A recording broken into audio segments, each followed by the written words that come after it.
Assalamualaikum warahmatullahi wabarakatuh. Bismillahirrahmanirrahim. Alhamdulillahirabbil alamin. Alladzi arsala rasulahu bil huda wa dinil haq liyudhhirahu 'alad dini kulli walau karihal kafirun. Asyhadu an la ilaha illallah wahdahu la syarika lah wa asyhadu anna Muhammadan abduhu wa rasuluh. Allahumma shalli ala Muhammad wa ala alihi washabbihi ajmain. Amma ba'du. Qala Allah Ta'ala fi kitabil karim, a'udzu billahi minasyaitonir rajim. Bismillahirrahmanirrahim. Wa aqimus salata wa atuz zakat warka'u ma'ar raki'in. Bapak Ibu sekalian yang dirahmati Allah Subhanahu wa taala, alhamdulillah kita senantiasa bersyukur kepada Allah Subhanahu wa taala yang telah memberikan kita nikmat karunia kekuatan lahir dan batin sehingga kita dapat melaksanakan ibadah puasa hampir akhir. Oleh karena itu mari kita senantiasa bersyukur. Selawat dan salam mudah-mudahan tetap tercurah kepada junjungan kita Nabi Muhammad SAW sebagai Nabi akhir zaman. Bapak Ibu sekalian berbahagia, kira-kira berapa menit Pak? Karena mohon maaf macet total di Brawijaya Pak. Mau naik sepeda motor hujan, mobil mau macet. Jadi saya minta maaf. Berapa menit kira-kira? Hah? Gak terlalu lama ya? Gak apa-apa. 15 ya? Ya. Baik Bapak Ibu sekalian berbahagia. Pada malam hari ini saya akan menyampaikan materi berkaitan dengan zakat fitrah dan zakat fitri dan zakat mal. Karena kita sudah mau berakhir bulan suci Ramadan, salah satu kewajiban itu harus dilakukan. Kalau tidak kita lakukan berarti gugur keislaman kita, Pak. Gugur, yaitu namanya zakat fitri, Pak. Bukan fitrah, fitri, Pak, itu, Pak. Zakat fitri itu zakat jiwa yang harus dikeluarkan orang merdeka, hamba sahaya, laki-laki maupun perempuan. Batas akhirnya adalah menjelang hari raya Idul Fitri. Jadi mau berangkat, itu terakhir itu. Itu berarti zakat kita diterima. Tapi kalau setelah dilakukan setelah hari raya, itu zakat kita ditolak. Itu namanya sedekah, bukan zakat. Tapi sebelum hari raya namanya zakatul makbulah, zakat yang diterima oleh Allah Subhanahu wa taala. Maka dari itu di dalam Al-Qur'an Allah mengatakan wa aqimus salata wa atuz zakat. Dan dirikan sholat, keluarkan zakat, warka'u ma'ar raki'in, berrukulah bersama orang yang ruku. Artinya kita sholat berjamaah itu. Kemudian kedudukan dalam Islam, dalam hadis Nabi, buniyal Islamu ala khamsin. Islam itu dibangun di atas 5 fondasi. Syahadat. Yang kedua adalah wa iqamis shalam, dirikan sholat. Wa ita'iz zakat, mengeluarkan zakat. Berarti zakat itu rukun ketiga. Kemudian watasawmu Ramadan, puasa pada bulan Ramadan. Dan yang terakhir wal hijjul baiti manis tata ilai sabila. Itu. Kemudian zakat ini rukun Islam yang ketiga, berarti Mau tidak mau harus dilaksanakan.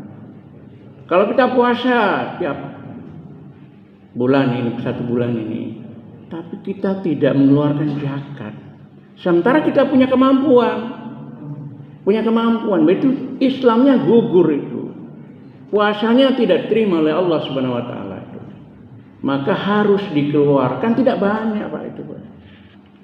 Sudah standar sudah ditetapkan para ulama itu 2,5 kilogram beras Pak.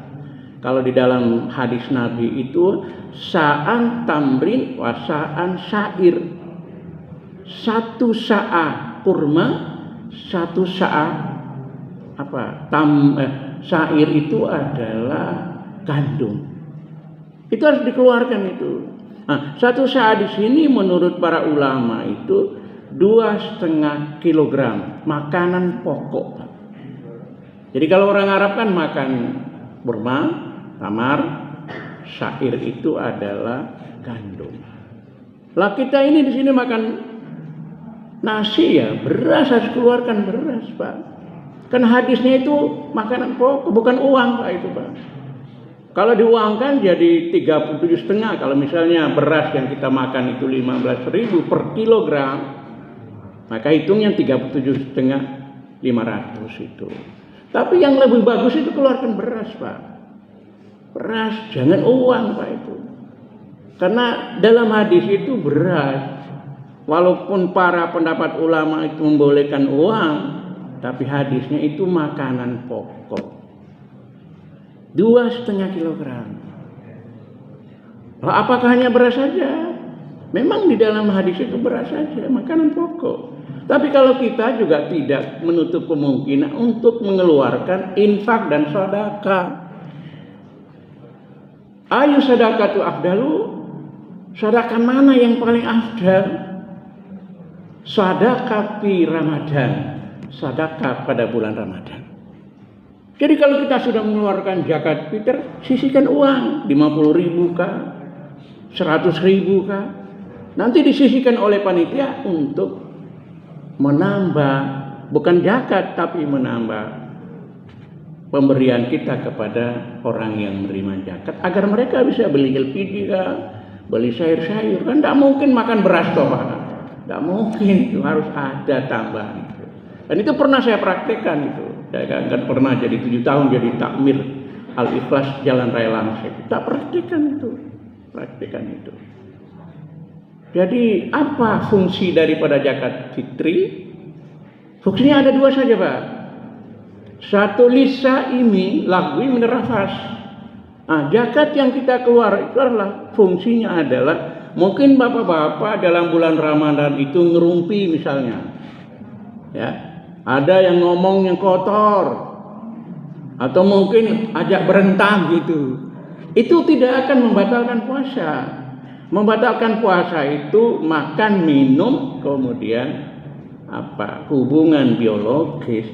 Sedangkan ngomong kotor itu adalah mengurangi nilai ibadah puasa kita. Maka dengan keluarkan zakat itu menghilangkan dosa itu Pak. Itu yang pertama. Fungsi pertama itu. Yang kedua adalah tu'matul masakin, yaitu makanan pokok bagi orang miskin. Amin tidak dapat itu. Makanan pokok bagi orang miskin. Buat orang miskin saja. Misalnya tiap hari tukang sampah itu miskin itu Pak.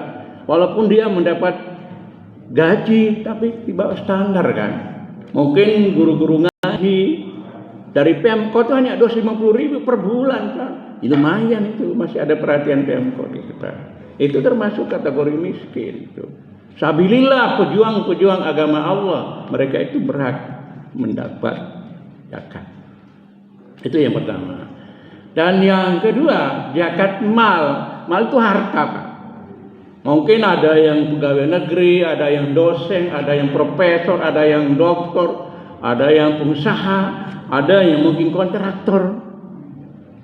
Dia mendapat uang yang begitu banyak Pak. Uang yang begitu banyak itu pertama ada 2 syarat. Syarat pertama adalah namanya nisab. Nisab itu adalah uang yang dia miliki itu ada melebihi ketentuan. Misalnya gaji dia 1 tahun itu dia kumpul bisa mencapai 85 juta keuntungan itu Pak. Atau para bisnis keuntungan itu 85 juta itu Pak. Kemudian uang itu sudah dimiliki haul itu 1 tahun dia miliki, maka dia wajib mengeluarkan zakat mal 2,5% dari 85 juta tadi itu. Jadi kalau 2,5% berarti 2.125.000 keluarkan sekali. Tahun depan ya keluarkan lagi.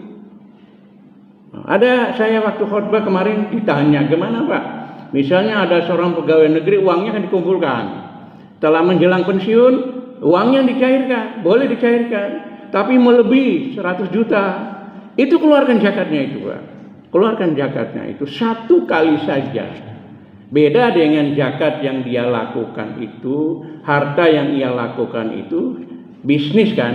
Terus uang itu kan beredar kan, berputar. Nah itu berarti tahun depan ya keluarkan lagi. Tapi kalau uang tidak beredar 1 kali saja itu. Termasuk tadi saya ceramah di Pelma, ada yang tanya, Pak, saya ini mau jual rumah, apa perlu dizakat? Zakati, berapa nilainya? Nilainya mintanya 2 miliar, tinggal Bapak kalikan 2,5%, berikan. Terus pada siapa yang harus kita berikan? Pertama, innamas shadaqati lil fuqara. Pertama, orang fakir. Fakir itu tidak punya pekerjaan.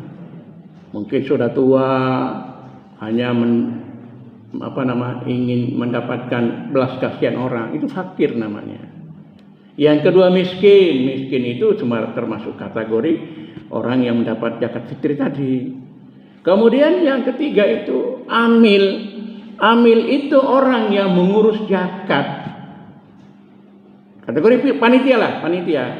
Dia akan mencatat, membuat surat edaran, kemudian menerima, kalau dihitung, kemudian didistribusikan kepada siapa yang berhak menerima. Itu namanya amil. Ketiga adalah amil, kemudian mu'allaf. Mu'allaf itu orang yang lemah iman, masuk Islam atau sudah Islam tapi hidupnya kok begitu, kasihkan dia. Kemudian namanya firriqab. Rikab itu adalah memerdekakan hamba sahaya. Tadi ceramah tadi Pak siapa Bilal bin Rabah itu juga termasuk budak, dimerdekakan. Salman Al-Farisi juga budak, dimerdekakan. Kemudian Nabi Yusuf kan budak, dimasukkan di sumur, kemudian ketemu oleh para kafilah, dibawa, dijual di Mesir, jadi budak itu. Nah, budak itu yang uang itulah digunakan untuk membeli mereka dan mereka dibebaskan. Merdeka namanya itu Pak, itu budak. Kemudian ghorim. Ghorim itu adalah orang yang punya utang Pak. Nah utang itu untuk apa? Utang itu memang dia pinjam untuk kebutuhan pokok tiap hari. Dia nggak mampu bayar, maka dia berhak mendapatkan zakat mal. Bukan utang yang sekarang banyak kan, bisa utang rumah, bisa utang mobil, sepeda motor, itu kan dia akan mampu membayar Pak. Dia mampu membayar tiap bulan bisa nyicil. Kalau nggak nyicil kan mobilnya ditarik kan, sepeda motornya akan ditarik. Jadi orang yang tidak mampu mengembalikan uang pinjam itu ghorim namanya. Nah, sabilillah, ketujuh sabilillah itu pejuang pada jalan Allah Pak. Mungkin para ustadz yang memang kurang mampu, bukan pegawai negeri, itu yang harus mendapat. Jadi sabilillah uang masuk di sini itu tidak boleh hanya untuk masjid saja. Beli karpet boleh, alat ini boleh saja. Tapi harus disisihkan pada pejuang-pejuang, ustadz atau mungkin marbot itu harus diberi nama sabilillah Pak. Dan terakhir ada Ibnu Sabil. Ibnu Sabil itu adalah para musafir, bepergian. Nah, itu saya terjemahkan adalah mereka adalah para mahasiswa yang belajar di Kota Malang Pak. Kecuali mahasiswa dari luar memang kaya-kaya, kayak Kalimantan kaya-kaya kan. Orang Indonesia Timur itu miskin-miskin Pak itu Pak. Datang ke sini yang dituju masjid Pak, itu masjid. Tinggal di situ, belajar di situ. Alhamdulillah mereka itu ya berhasil semua. Oleh karena itu 8 orang itu harus dibagi, disampaikan zakat mahal, sampaikan itu. Ya, yang sisanya masuk di masjid. Kalau bagaimana kalau kita tidak mengeluarkan? Punya harta tapi tidak mengeluarkan. Kalau tidak mengeluarkan itu pertama Pak ya. Nah, pertama ini 15 menit kan, kurang 3 menit Pak. Pertama